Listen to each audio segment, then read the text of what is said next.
देखिए कैसे दो संख्याओं के बीच हम लोग परिमेय संख्या ज्ञात करते हैं। कोई भी संख्या दिया हुआ रह सकता है ना, जैसे कि प्रश्न में तो दिया हुआ कि 2 और 3 के बीच कितना परिमेय संख्या ज्ञात करना है, पढ़ के बताओ तो। हाँ प्रश्न लिख देते हैं यहाँ। प्रश्न क्या है, 3 और 4 के बीच कितना परिमेय संख्या निकालना है, 6 परिमेय संख्या ज्ञात करें। ये प्रश्न दिया हुआ है, ठीक है। तो कैसे हम लोग 3 और 4 के बीच 6 परिमेय संख्या ज्ञात कर सकते हैं, या कितना हूँ ज्ञात करना रहेगा। तो सबसे पहले देखो विधि बहुत सारा है, लेकिन आपको सबसे आसान विधि है वो पहले बताएंगे, इसके बाद थोड़ा सा डिफिकल्ट, यानी 2-3 थे विधि हम आपको बताएंगे, और आपको फिर जो विधि आसान लगेगा वो विधि से आप लोग जो है बना लेना, ठीक। जैसे देखिए अगर हम लोग पहला विधि की बात करें, यहाँ लिख लेना है 3 और 4 के बीच 6 परिमेय संख्या हल करना है, ठीक है, सॉल्व करना है।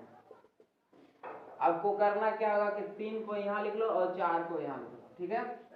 3 को यहाँ लिख लो और 4 को यहाँ लिख लो, थोड़ा सा दूरी, ताकि बीच में 6 को संख्या लिखा जाए। हमको 6 ठे लिखना है ना, तो आपको इतना दूर लिखना है कि बीच में हम 6 ठे और संख्या लिख सके। आपको करना क्या होगा कि इसके बटा में जो है ना, हमको देखिए 6 ठे ज्ञात करना है ना, तो आपको बटा में इसका सबको पता है कि एक अभी छिपा हुआ परिमेय संख्या, 4 भी एक परिमेय संख्या, तो इसके बटा में एक छिपा हुआ है ना। तो आपको यहाँ पर 6 आपको ज्ञात करना है। तो करना क्या है कि इसके अंश और हर में 7 से मल्टीप्लाई करना है। 6 ठे ज्ञात करना है तो 7 से मल्टीप्लाई करना होगा। 5 ठे ज्ञात करना होगा तो 6 से मल्टीप्लाई करना होगा, ठीक है। और इसको जितना से मल्टीप्लाई कर रहे हो उतना ही से इसको भी मल्टीप्लाई कर दीजिए, 7 से इसको भी, इसके भी नोमिनेटर में 7 से और डिनोमिनेटर में 7 से मल्टीप्लाई कर दीजिए, गुना कर दीजिए, ठीक है। तो गुना करेंगे तो कितना होगा, 7 तिया 21 और 7 एका 7, इसको गुना करेंगे तो 7 चौके 28, इसको गुना करेंगे तो 7 एका। अब देखिए 21 से 28 के बीच जितना संख्या है सब ये 3 और 4 के बीच में, ठीक है। तो अब हम लोग 6 ठे ज्ञात करना था, लिख दो 22 बटा में 7, 23 बटा में 7, 24 बटा में 7, 25 बटा में 7, 26 बटा में 7, 27 बटा में 7। देखिए 6 हो गया, 1 2 3 4 5 6 ज्ञात कर लिए, बस आंसर हो गया, ठीक है। आसान नियम है कि नहीं। अब हमको कहा जाएगा अगला प्रश्न कि जो है इसमें और प्रश्न दिया हुआ है कि नहीं, दिया हुआ है लेकिन ऐसा नहीं है, दूसरे प्रकार से बोलते हैं ना। चलो ये जो है किताब में दिया हुआ 1 और 2 के बीच 5 परिमेय संख्या ज्ञात कीजिए। देखिए प्रश्न 1 हम दे रहे हैं, 1 और 2 के बीच 5 परिमेय संख्या ज्ञात कीजिए। परिमेय संख्या ज्ञात करें। तो इसको आप लोग याद कर लेंगे। क्या करेंगे, आपको सॉल्व लिखना है और 1 लिखना है, 1 लिखना है और क्या हमको याद है 5 ना था, बीच में 5 भी लिखने पर जगह छोड़ के दूरी पर हम 2 लिख लेंगे, ठीक है। अब हमको 5 को ज्ञात करना, तो इसके बटा में तो 1 पहले से छिपल रहता है, इसके बटा में 1 छिपल रहता है। आपको मल्टीप्लाई कितना से करना है, तो 5 हमको ज्ञात करना है, तो हमको 6 से इसको अंश में भी और हर में भी गुना करना पड़ता है, ठीक है। उसी प्रकार से इसको भी कितना से गुना करना पड़ेगा, 6 से गुना करना पड़ेगा। अब 6 का 6, 6 का 6 हो गया। अब इसको करेंगे तो 6 दूना 12 और 6 का 6। अब देखिए यहाँ कितना हो गया, 7 बटा में 6, 7 8 बटा में 6, 9 बटा में 6, 10 बटा में 6, 11 बटा में 6, 1 2 3 4 5 हो गया ना। तो ऐसे ज्ञात करना है, आप लोग ज्ञात कर लेंगे, ठीक है। तो ज्ञात कर लेंगे तो आप लोग बनाइए 3 बटा प्रश्न कितना है पढ़ो तो उसको क्या लिखा हुआ है 3/5 और 4/5 और 4/5 के बीच 5 परिमेय संख्या ज्ञात करें। यही प्रश्न दिया हुआ है ना। तो सबसे पहले आपको क्या करना होगा सॉल्व लिखना होगा और यहाँ पर करना होगा 3/5 और हमको कैसे संख्या लिखना है 5 से संख्या लिखना है ना। तब 5 से संख्या लिखने पर जगह छोड़ करके इतना दूरी पर कम से कम लिख दो 4/5 ये वाला नंबर यहाँ लिख दिए ये वाला नंबर यहाँ लिख दिए। अब देखिए 5 से आपको परिमेय संख्या ज्ञात करना है बीच में इसके और इसके बीच में। तो आपको करना क्या पड़ेगा इसको 6 से गुना कर दो यहाँ भी 6 से गुना कर दो यहाँ भी 6 से गुना कर दो यानी कि अंश में और हर में दोनों में कितना से गुना कर देना हमको 6 से गुना कर दे 6 से यहाँ भी गुना कर दे 6 से उसी प्रकार से यहाँ भी गुना कर दिए। तो गुना कर दिए तो 6 कितना होता है 18 होता है और इसको गुना कीजिए तो 6 × 5 = 30 हो जाता है। इसको गुना कीजिए 6 चौके कितना होता है 24 हो गया। इसको गुना कीजिए कितना हो जाएगा 30 हो गया। अब हमको जो है 5 से आ रहा है कि नहीं आ जाएगा आराम से। अब देखिए 18 और 24 के बीच वाला ये नीचे वाला हर वाला नहीं बढ़ाना नहीं तो गलती हो जाएगा ठीक है। आपको अंश वाला बढ़ाना रहता है। तो अब 19 बटा में कितना लिखेंगे 30 20 बटा में कितना लिखेंगे 30 21 बटा में कितना लिखेंगे 30 22 बटा में कितना लिखेंगे 30 लिखेंगे ना ठीक है। 23 बटा में कितना लिखेंगे अब गिनती कर लीजिए 5 स्टेप हो गया ना 1 2 3 4 5 हो गया आंसर। लिखिए अपना कॉपी में जल्दी से कितना प्रश्न रहेगा तब कैसे बनाइएगा। जैसे मान लीजिए ना कि इसका अंश इसका माने इसका अंश तो अलग अलग है लेकिन अगर हर अलग अलग रहेगा तब कैसे ज्ञात होगा। तो उसके लिए थोड़ा सा आपको सावधानी बरतना होगा ना।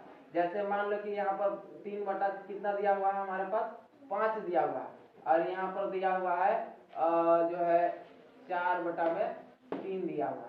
तो अभी देखिए दोनों का डिनोमिनेटर माने इसका हर देखो अलग अलग है ना। तब कैसे ज्ञात होगा तो इसके लिए थोड़ा सा आपको प्रोसेस बढ़ाना होगा ठीक है। जैसे करना क्या होगा इसको हम सॉल्व करके आपको दिखा देते हैं। अब ऐसा क्वेश्चन रहेगा तो आप सॉल्व कर लेंगे।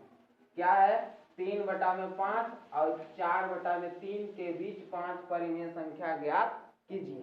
तो इसमें वो वाला में अंतर है पहले वाला में क्या अंतर है कि उसका देखो हर दोनों का सेम था ना लेकिन इसका हर सेम नहीं है। तो आपको करना क्या पड़ेगा कि दोनों के हर को बराबर करना पड़ेगा। तब हर को बराबर करने के लिए करना क्या होगा पहले देखिए 3/5 लिख लीजिए जो देवल है उसको लिख लीजिए और यह लिख लीजिए 4/3 लिख लीजिए। अब देखिए इसका हर 5 है और इसका हर 3 है। तो क्या से मल्टीप्लाई करें कि जो है इसका हर और इसका हर दोनों के बराबर हो जाएगा। तो इसका दोनों के एलसीएम निकाल लेना है ठीक है। तो एलसीएम क्या होगा तो 5 के और 3 के लघुत्तम कितना होता है 15 होता है। ये कटने वाला नहीं है डायरेक्ट गुना होता है 15 होता है ठीक है।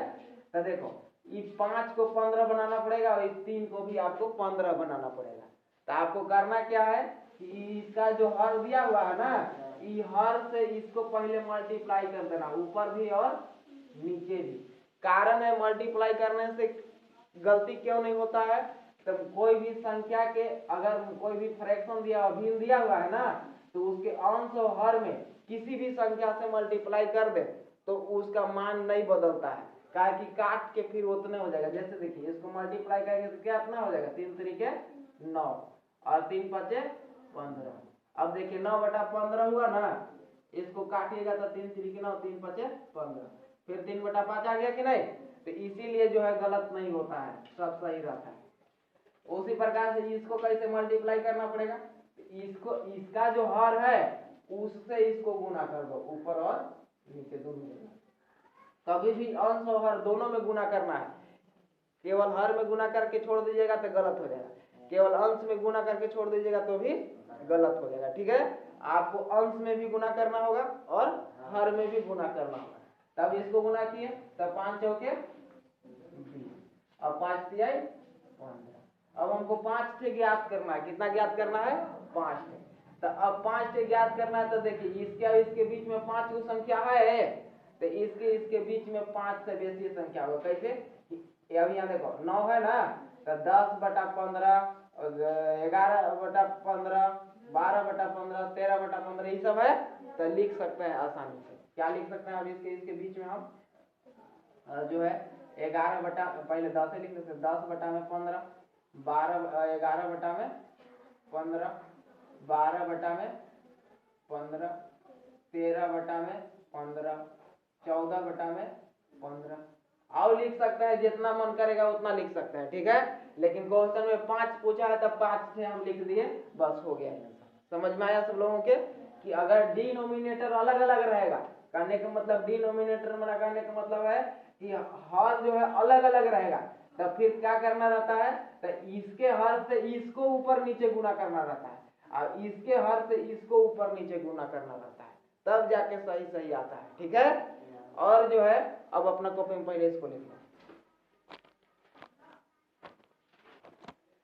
क्वेश्चन नंबर 4 क्या है? आप क्वेश्चन नंबर 4 लिखा है प्रत्येक प्राकृत संख्या एक पूर्ण संख्या होती है।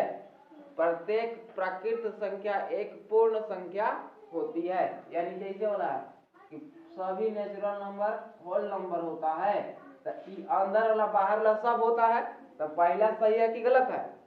तो सही है, सत्य है। ठीक है, लिखा है कि प्रत्येक प्राकृत संख्या एक पूर्ण संख्या होती है। तो हम लोग प्राकृत संख्या किसको जानते हैं? प्राकृत संख्या जानते हैं हम लोग 1 2 3 4 5 ऐसा प्राकृत संख्या होता है। और पूर्ण संख्या क्या होता है?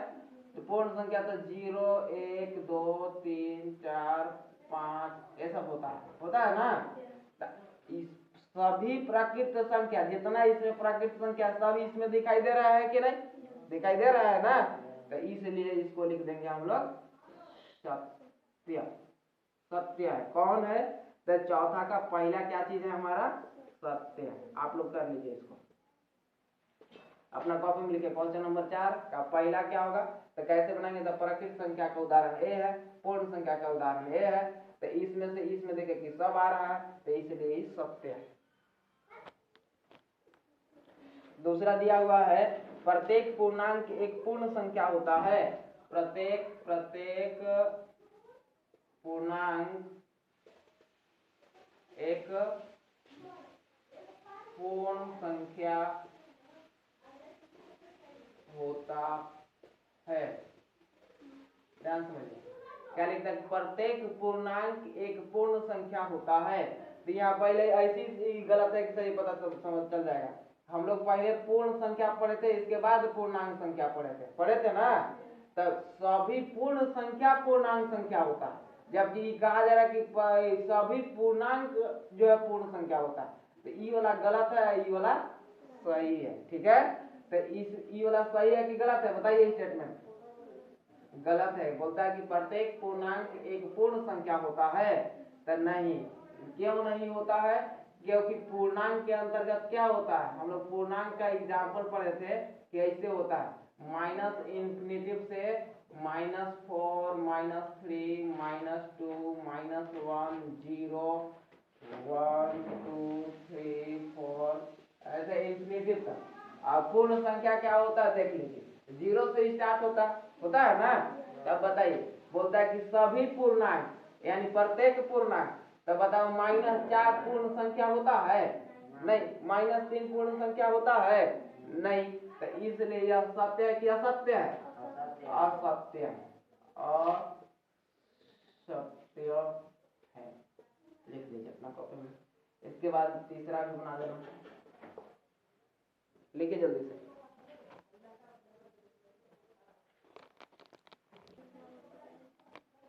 प्रत्येक परिमेय संख्या एक पूर्ण संख्या होती है। प्रत्येक परिमेय संख्या पूर्ण संख्या होती सत्य है कि असत्य है? तो देखिए प्रत्येक परिमेय संख्या पूर्ण संख्या, तो बताइए पूर्ण परिमेय संख्या तो 3/4 भी होता है ना, परिमेय संख्या 0 भी होता है, परिमेय संख्या 22/7 भी हो सकता है, परिमेय संख्या -3/2 भी हो सकता है। तो बता, लेकिन जो है पूर्ण संख्या देखिए कितना होता है, बस 0 1 2 3 4 आगे बढ़ते जाता है गिनती, ठीक है। तो बताइए जो है 3/4 बटा वाला तो नहीं आता है, नहीं ना आता है, तो ये सत्य है कि असत्य है? असत्य है। माइनस वाला देखो परिमेय संख्या में आता है, लेकिन पूर्ण संख्या में माइनस वाला आता है कहीं पर? नहीं आता है। इसलिए जो है ये भी क्या चीज है? असत्य है। असत्य लिखो, लिखिए अपना कॉपी में, ये भी असत्य है।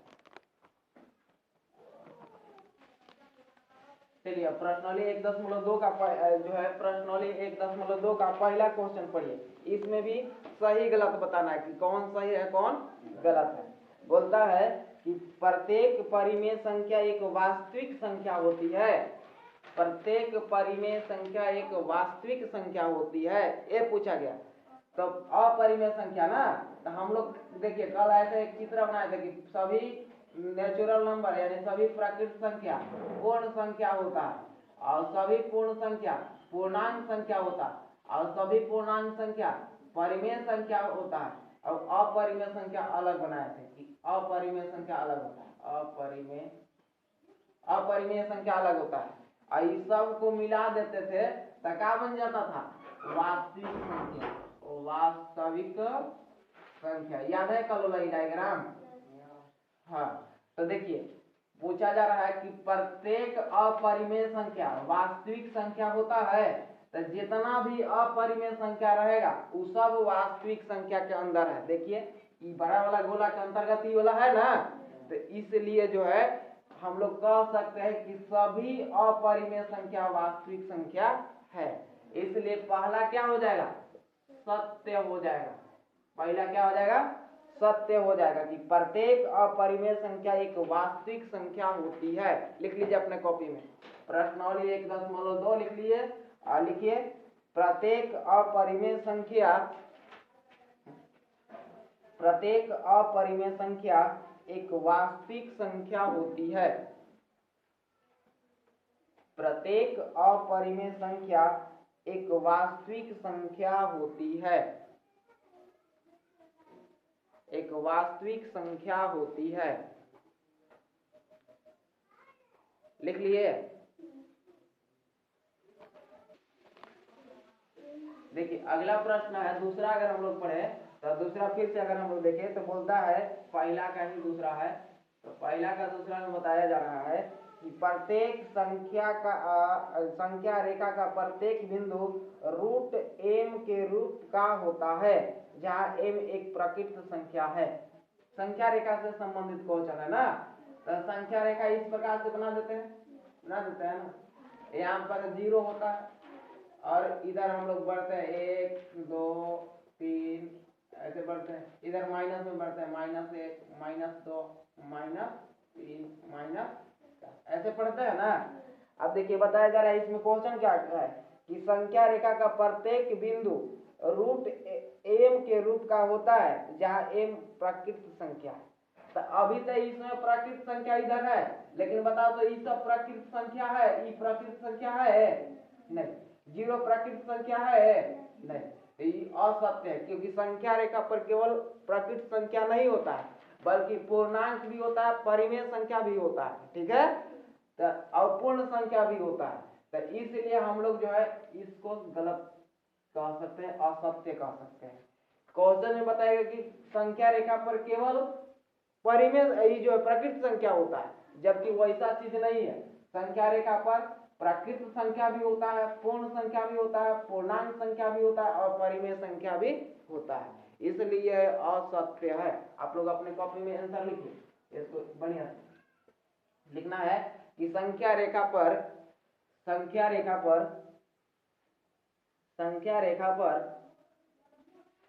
लिख लिए, संख्या रेखा पर प्राकृत संख्या, पूर्ण संख्या, प्राकृत संख्या कोमा पूर्ण संख्या कोमा पूर्णांक संख्या कोमा परिमेय संख्या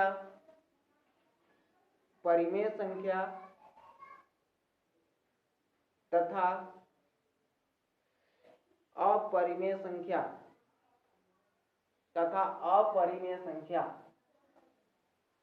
सभी स्थित होते हैं